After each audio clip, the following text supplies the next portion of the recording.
For my presentation, I decided to do a review of Bloodchild by Octavia Butler.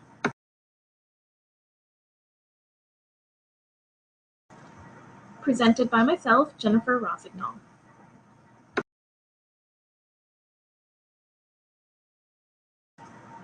During our 5 minutes here, we will be discussing a few different things. I'll be discussing a short introduction to Bloodchild, a discussion on what the story is portraying, the conflicts between a few of the characters, and the idea of a flip of gender roles.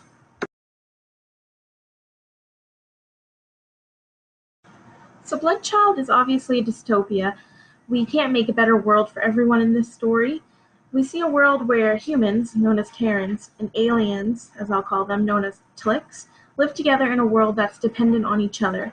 The humans depend on the Tlicks for protection, and thus the Tlicks depend on the humans for reproduction. The alien species, or the Tlick, have higher authority in this world and run an organization similar to a government known as the Preserve. Tagedo's character is a Tlick who works and is very influential in the Preserve.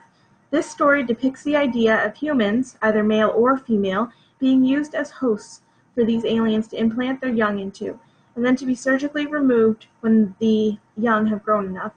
The hope being that the host will be unable to move or feel anything once they are subdued by a sting given from the Tlicks that is basically a pain inhibitor. And then the Tlick will surgically remove its young from the host.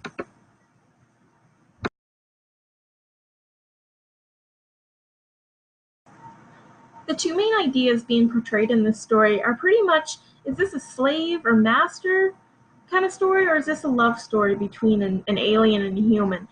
It really depends on the reader.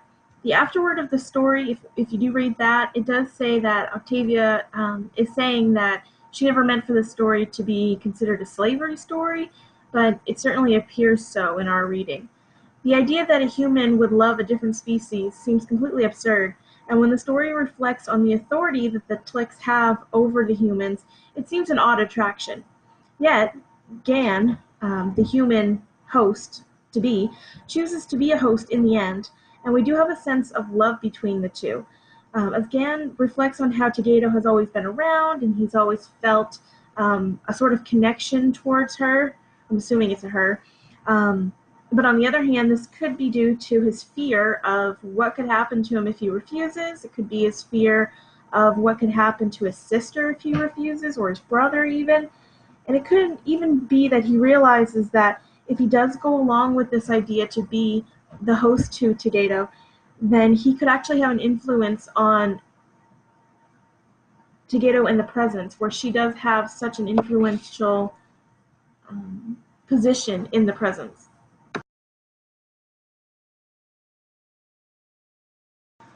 So as you can see from the list that I've given you, there are several conflicts going on in this story. I'm going to focus on the mother and the alien Tagedo in their conflict, and I'm also going to focus a little bit on the brother-to-brother conflict, that story that we get in this. So the mother and Tagedo are basically in a pull struggle, basically.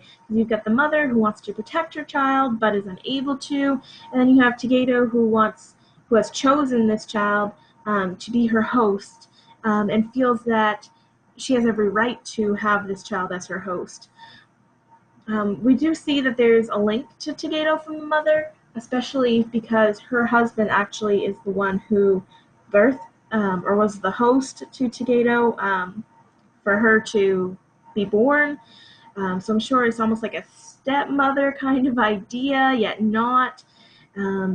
We do get the idea that the reasoning behind the mother not wanting to eat the eggs that the Tlick Tagedo gives her, which everybody else is eating and getting this kind of euphoria, happiness syndrome going on. We get the idea that she doesn't want to do that. She wants to age, and it makes you wonder, is she trying to age due to the fact that she doesn't want to be around to see her children become hosts? So it does replay on that. It gives you an idea that maybe that's what's going on. And then you have the brother-to-brother relationship, this conflict of the older brother feeling happiness that he wasn't chosen, to be the host, yet guilt knowing that his younger brother will have to be the host and will have to suffer for them. This turmoil that comes across when the older brother tells Gon his story of what he witnessed as a child. So there's many conflicts going on here, and I definitely like that aspect of the story. It doesn't keep it just speaker and Tlick. It keeps it the many different individuals that make up this story. So that's great.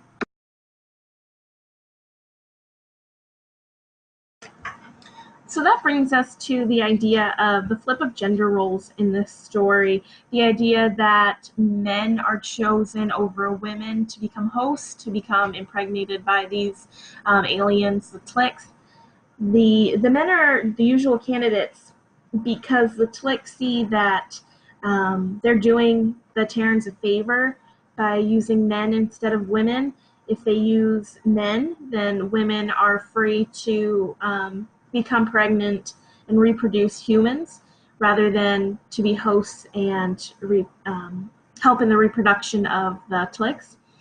And Gon actually chooses to become impregnated in the end by Togato. He actually asks her to become her host. And the author appears to make this like a love story in the end, but we're constantly reminded that is Gon doing this for true love, or is he really just doing this for protection for his family, for fear of what could happen to him if he says no? We really don't know.